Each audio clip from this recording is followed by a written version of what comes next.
Bien-aimés frères et sœurs en Christ, bonjour, je vous souhaite bienvenue autour de la parole de Dieu. Nous sommes avec le chapitre 1er du livre de Daniel. Hier, nous avons appris que les difficultés de la vie, les épreuves, ont une date d'expiration. Tout finira un jour. Garde la foi, sois patient et espère en l'Éternel, il le fera pour toi. Ce matin, dans la leçon du jour, j'aimerais partager avec vous sur la transmission de la foi. Oui, il faut transmettre la foi.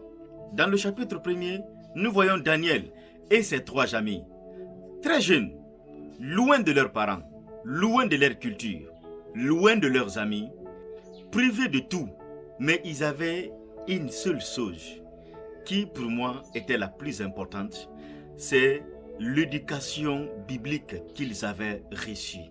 C'est cette éducation qui les a permis de distinguer le mal et le bien, de garder toujours les valeurs et les principes du royaume. C'est grâce à cette connaissance, Daniel pouvait dire, nous on ne mange pas ça, nous on ne fait pas ça. Bien-aimés frères et sœurs, il est très important de transmettre la foi. Oui, quand vous transmettez la foi à vos enfants, c'est un trésor inestimable, c'est un héritage éternel que vous allez laisser avec les enfants. Et c'est la seule chose qui va rester avec eux. Un moment viendra où tu ne seras plus avec tes enfants. Mais la parole que tu vas les transmettre sera avec eux. Et c'est pourquoi la Bible nous dit dans le livre des Proverbes d'instruire l'enfant selon la voie qu'il doit suivre. Même quand il sera grand, il ne s'en détournera pas. Je vous exhorte d'apprendre à transmettre la foi à vos enfants, à ceux qui sont sous votre garde. C'est très très important. Aujourd'hui, nous remarquons beaucoup de jeunes qui deviennent autre chose, loin de leurs parents.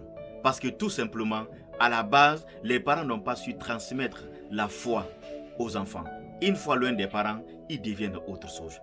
Mon souhait, ma prière, est que nous apprenons très tôt à transmettre la foi à nos enfants. Demain, nous allons continuer sur le même thème, par la grâce de Dieu.